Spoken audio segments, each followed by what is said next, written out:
தேவி, இந்தா என் பேரனுக்கு தான் முதல் வாய்.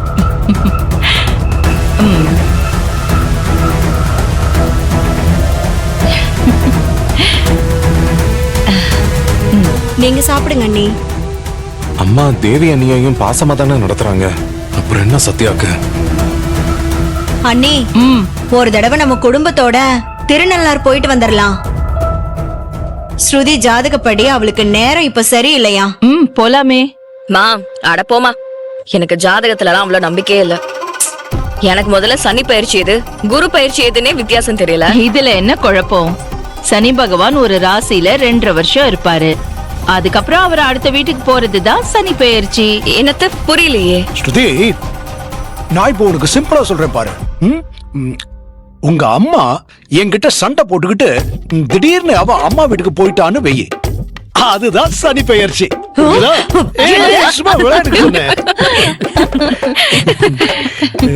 இது ஓகே, கொஞ்சம் புரியுற மாதிரி தான் இருக்கு.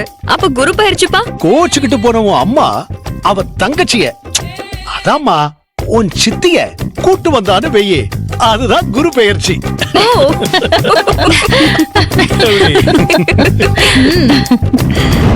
அங்க என்னவோ சத்யா எல்லாரும் சதி பண்றாங்க, போய் வேவ் பாருங்கன்னு என்கிட்ட சொல்றா. ஆனா இங்க என்னடனா எல்லாரும் சிரிச்சு நல்லா கலகலப்பா ஒரே குடும்பமா இருக்காங்க. இங்க யாருக்கு சதி பண்றாங்க? கோர்ட்டுக்கு போக கூடாதுன்னு சொல்லி ஒருவேளை சத்யா நம்மள டைவர்ட் பண்றாளோ? ஏமா, அப்பா உனக்கு இவ்ளோ பல்பு கொடுத்துட்டு இருக்காரு, சித்தியை கூட்டிட்டு வந்தா குரு பயிற்சின்னு வேற சொல்றாரு. அத கேட்டு நீயும் சிரிச்சிட்டு இருக்க. விட்ரி, எனக்கு தான் தங்கச்சியே இல்லையே. அப்படி இருந்திருந்தா இந்நேரம் அவருக்கு அப்படியே மண்டை உடைஞ்சிருக்கும். ஐயோ, நான் தப்பிச்சிட்டேன்.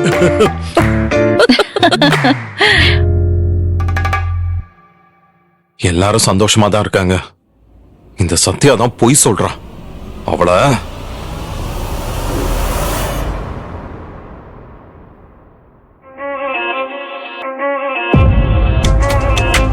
அர்ஜுன், நீயும் சத்யாவும் இருக்கிற வரைக்கும் அந்த வரதனையும் செங்கமலத்தையும் நான் ஒண்ணும் பண்ண மாட்டேன். ஆனா நீ போன பிறகு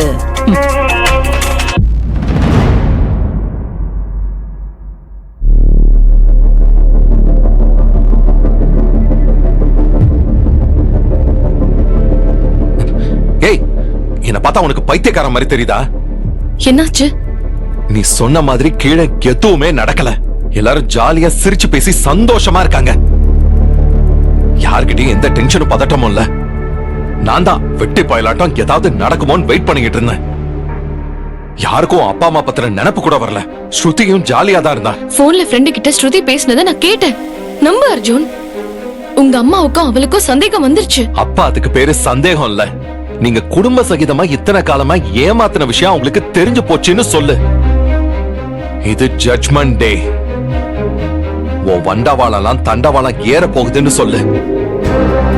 ஏதோ நல்லவங்களை அப்பாவிகளை எங்க அம்மா சந்தேகப்பட்ட மாதிரி அப்படியே பொங்கிக்கிட்டு இருக்க.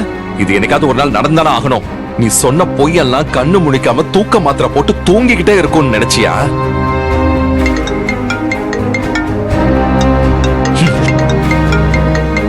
பாரு பாருடி, கோர்ட்ல இருந்து லாயர் தான் கால் பண்றாங்க. இப்ப நான் என்ன செய்யட்டும்?